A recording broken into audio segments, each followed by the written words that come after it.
Hello, everybody, and thank you for tuning in to the Liberty Report. With us today is Chris Rossini, our co-host. Chris, good to see you today. It's great to see you too, Dr. Paul. Wonderful. We're going to talk about an item that we thought we had disposed of. We gave an opinion a couple years ago and hit hard for a couple years, and everybody seemed to be agreeing with us that whole thing about COVID and inoculations and vaccinations, was so bizarre and weird and was unnecessary and very harmful that you'd think they'd want to hide it. But now they're bringing it out again, even under the circumstances that the blind support that they got a couple years ago, it's not there, but they still believe in their ability to galvanize people and stir them up and scare them, and that they can get enough fear that people are going to take the vaccine. But, evidence keeps popping up that shows that it's not much good. Now, we would think that there's no restriction and no holding back for giving the president and his wife the best treatment possible. And I imagine the president had it. I didn't see that exactly written, but we certainly know that Jill has received all the shots. But there's a shock to the community who defends all this stuff and justifies the necessity for spending the money, buy more vaccines. They have the vaccine right now, and they're looking for the virus to give it to, and that's what we're in transition for. But Jill had all her shots and boosters and everything else, and she's sick, so she says. But, it isn't like somebody's sick and somebody's in the family and somebody we know, and it's just some innocent person that has an illness is very sick. But the record after 2.5 years of it shows that it in itself is not a dangerous disease. In a combination with bad medical treatment and with a mixture of other elements, it can be very damaging. So I think this is definitely necessary to deal with, but quite frankly, it's going to be overblown. And also, I'm optimistic that the society should not and will not quite get as hysterical as they did a couple years ago. I'm with you, Dr. Paul. I don't think it's going to be easy to pull off, if so. But, the irrationality of all this nonsense is astounding. When we read Joe Biden had multiple injections and boosters and has COVID for the second time now, that alone, disqualifies this whole thing. But then we read, oh no, the FDA is set to approve another booster. And the White House press secretary says, we know that these vaccines work. You have to stay up to date. First off, if you're using the words stay up to date, you're admitting that they don't work. It's obviously not a vaccine, it's a treatment. And the treatment doesn't work because people are getting all of these and still getting COVID. I mean, it's reached comical levels, and it's hard to, we're dealing with now irrationality. And but that's the way it is, and they're trying to at least start this again. Very good. This stuff that's going around and that we have to listen to and we'll try to refute and get people educated about is something that always brings back to my mind a book that I read a long time ago. It's a very famous book. It was written in 1841 by Charles Mackay, and his book was Extraordinary Personal Delusions and the Madness of Crowds. And he goes through a bunch of things that happened way back there. 1841 this was written, and this included the tulip mania that went on. And that was something that was a big deal.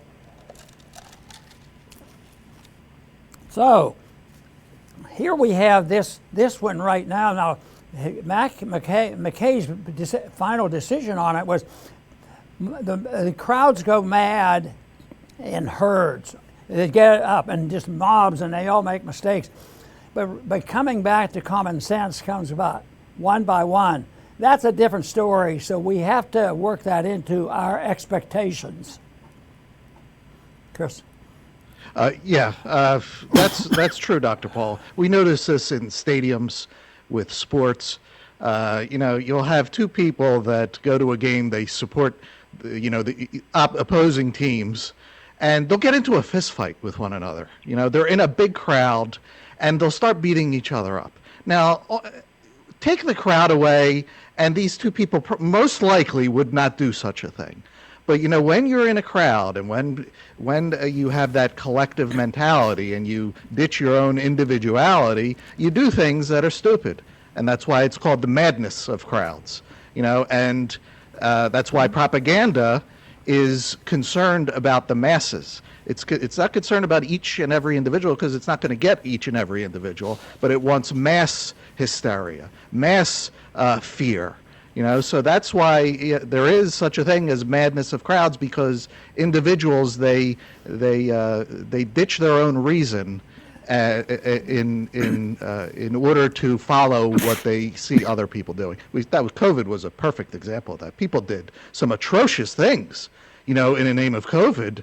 They were doing their job. How many times have we heard that throughout history, of people doing their job and committing atrocities? Well, it happened, and it could happen again if we're not careful.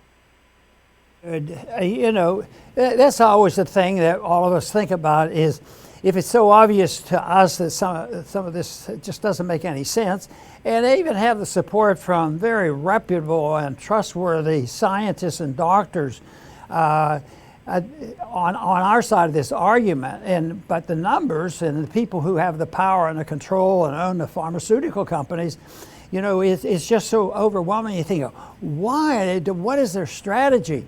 Are they malicious? Well, yeah, I think there is. There are a bunch that are malicious, but I think there's a lot of them are sincere. The people who want to obey the government, and we do have to protect the community and our family, and they go along with it because they buy into and carelessly accept the idea that the government wants to warn us of danger ahead, and they respond in that way. But the truth is they're off track, and I think as far as I was concerned, this was all proven over with all the scientists that came out and refuted it, and finally they quit the lockdown, and the articles are abundant. The statistics don't support the nonsense. The one thing I resented the most, and I've said this many times, is this whole thing that in order for the authoritarians to work their mischief, they had to dispel any belief by any hanger-ons to science and say that there is no such thing as natural immunity. So don't depend on that, and even outlaw and punish doctors who even talked about it or used it. And yet it turns out that it was much better treatment, because if you look at the cases throughout the whole country and the world, if you tried to isolate it, people just having COVID and nothing else, it's very, very few people who died from it. But there were millions who died with it, because that was like saying, oh, they had that particular cold and they were coughing, and therefore, but they had other things going wrong too. They had other conditions that were happening, and sometimes it was the treatment. Just think of the tragedy in the nursing homes. Elderly people that weren't ambulating, on a lot of medications, very ill, and the death rate in some of these institutions was just tremendous. And so I thought, the information is out there. So I'm a little bit shocked, but not totally surprised that somebody would come back. But it's still really weird that they would come back and right now say the same thing. They don't have any new statistic, new reason, and yet we see so many people falling in line and doing exactly what the government tells them. But the whole problem is what has happened in the last several years, even before COVID, is the sacrifice of decision-making process in medicine went from doctor-patient relationships and private enterprises to the government and to corporations who make a lot of money on all this. So corporatism, a form of an introduction to fascism, where governments and business people get together and make plans. And believe me, that is a big deal in a lot of areas. The pharmaceuticals, medicine now is a big deal. And this is understandable, but it's really evil in many ways, because if they know it, they either have to do a tremendous job of brainwashing themselves, or they can just say, so what if they don't kiss me and I don't have to go to jail, we won't have to worry about it.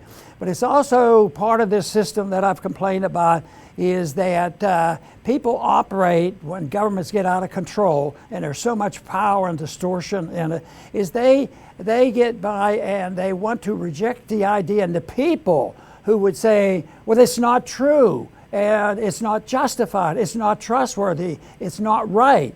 Oh no, we don't like that. We would have to dispose of those people, and so therefore the ones who are there and they don't want that to interfere with their plans, they become nihilists, because they say, oh, so we're doing okay, because there's people who claim they know the truth. They can't know the truth.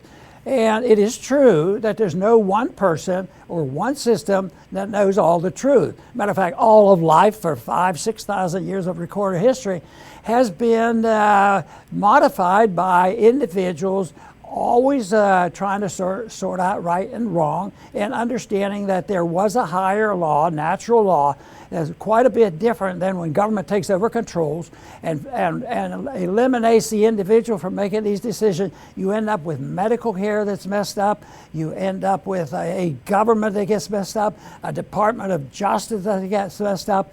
And this is the mess that the people are suffering from. They don't quite understand it. And I can see why so many who don't pay much attention, when they start hearing, oh, the Bidens think it's back again, and they're getting ready to put lockdown again. And they're not people who want to stand up. They want to just keep things going and go along. It's unbelievable how they can rationalize. But like I say, my belief is there's going to be less. They're already resisting.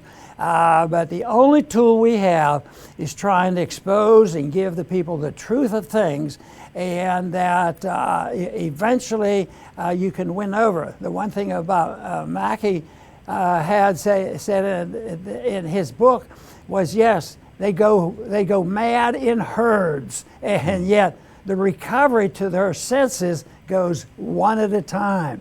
So yes, we see a mob out there, and it's sort of part of that mob mentality and riots and things to go along. But it takes one person at a time. It's very, very slow. It's very, very frustrating. But that is why it's really great to see an example of this, when one person stands up in a crowd that's ambivalent and wanting to know what's going on, what are you going to do for me? And they speak the truth, and the people all of a sudden, hey, that sounds right. So one at a time, and then there's a burst of energy. And I think I hope at least that we're far enough along in explaining the nonsense of all this. But right now, we're going to know in the next couple of weeks if there's going to be more mandates put on us. If they're not careful, that is the enemy of liberty. If they're not careful, they're going to arouse a lot of people who are going to be really disgusted. The parents already are expressing their disgust about going back to school. It emphasized what it was like before, how bad the kids had done in school, and now they're thinking about putting it on again, and some have even gone ahead and done it.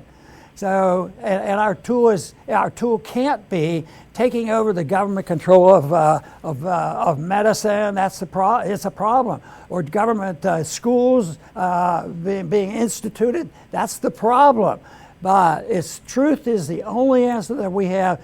So personal, desires ought to be to seek the truth and then try to spread it. And I don't have any other way that I think we can combat this without violence. Yeah, that's right, Dr. Paul. Hopefully a lot of people woke up from the last time, because this is the pattern of government. Nobody's ever punished for the wars, so they just move from one to the next, to the next, to the next. They close one out and open another one. Same thing looks to be happening with Ukraine. Ukraine is falling apart, so we're starting to talk about Taiwan now. This is how they operate, because nobody is ever held accountable. Well, nobody, unfortunately, was held accountable for this whole COVID nonsense, so why not try it again? And they are, and I'm seeing celebrities, they're putting COVID tests at their why are you even testing? What are you doing? But they're doing it. and they're talking about cases in schools. Like, so what with the cases? Remember all that ticker nonsense that they had on the TV, scaring everybody for no reason whatsoever? So they're at least they're trying here and there, like trial balloons, to see what sticks. But if this is allowed again, then this will continue every year. Every single year, they will repeatedly renew their abuse on us. And that's the way authoritarians work. And we don't have to just worry about those authoritarians in Washington. It's the people in our neighborhood. It's the goofball at the supermarket that you have to worry about that's screaming at you to put a mask on. But he's only going to do that if he feels empowered to do that. And that's why the word no better come off the lips of most of us. Otherwise, they're just going to continue this stuff repeatedly year after year. Very good. And I'm going to summarize that what you were just talking about and all that we're concerned about, because I boiled it down to three things of human activity that contributes to these things. Now, this is not new. Obviously, was if a major book in 1841 was dealing with the madness of crowds and all this silliness that goes on and how people don't think things through. But I think the three things that we have to think about is, one, a lot of people accept the arguments because the people presenting the argument are humanitarians. They do it and convince you they're doing it, to protect my neighbor, to protect my kids, and all of this thing, and they get convinced of that, and they get the propaganda convinces them. If they don't, they're a contributor to some very, very bad things. So the instinct, and that's also used a lot of times in foreign policy, is patriotism. Even in this instance of the lockdown, you have to be a good patriot, and you have to listen to the government for these good reasons. But the other thing is pure ignorance. There are some people who haven't thought it through. They listen to the superficial arguments, and they haven't looked at it. I'm surprised that so many physicians who are supposed to have had education at least understand that the doctor-patient relationship is important, and corporations shouldn't be running medicine. So it's so often ignorance, though, that people either deny it or exclude it or conveniently forget about it. But a lot of people spout off who promote this nonsense in these lockdowns and all this government medicine. That doesn't work. And the third thing I think that is real, and this is conspiratorial, because I believe in conspiracies. I believe in the conspiracies that are true, and I reject the ones that turn out to be just lies. There are some conspiracies where people get together and conspire or educate and try to present the cause of liberty. And you could put that in the category of a good conspiracy, a good planning, a good education. But that's not what most people think when you say conspiracy. And a bad conspiracy involved in this type of activity is that of people that want power. They get together. You have the corporations coming together. You have the financial people coming together. You have the bureaucrats coming together. You have the educators coming together, and they're all pumping out all this interventionism, government planning, and they have all these excuses. It's the challenge of a situation where some people seek the truth and some people seek the principle that nihilism exists. You can't know the truth, so forget about it. And I think that's where we are right now, the last 100 years. That group that supports the nihilistic approach, they've been winning the fight. But there's nothing that says that can't be changed. And I thought when the COVID thing was slowing on, that would have happened. But there's so much left to do. But I still believe with the right kind of education and the spreading of this message, I think that is still available for us. And Chris, do you have another statement, or is that it? I do have one quick one just to end here. we've all seen, or most of us, I'm sure, have seen the World War II movies, and you think, how can people have done such things? The Nazis, the Soviets, all the different communist regimes and fascist regimes that have happened throughout history. And the thing is, it's because we're dealing with human nature. And they were humans just like as we are humans. And if that COVID episode that happened a few years ago taught us anything, is that human nature is still human nature.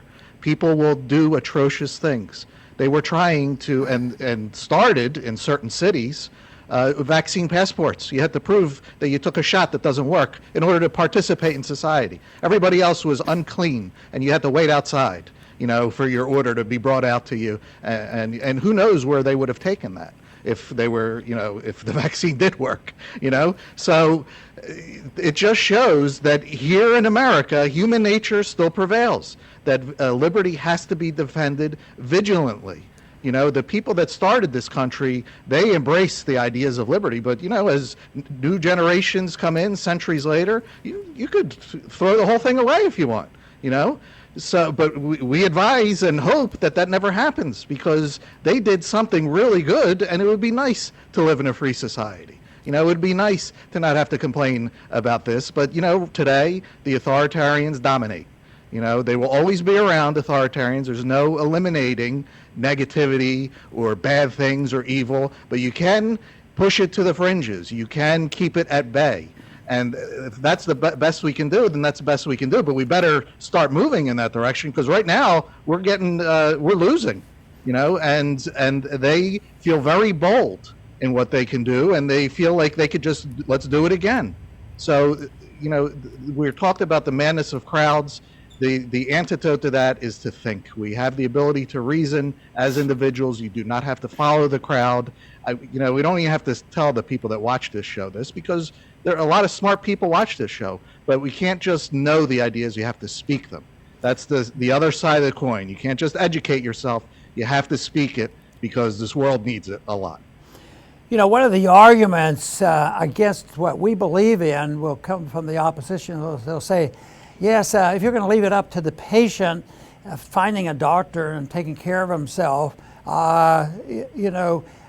he might not do a good job. He might not be able to find the right doctor. He might not do well. So therefore, we have to have the government helping to regulate medications, everything down the line. But the one thing is they have one point.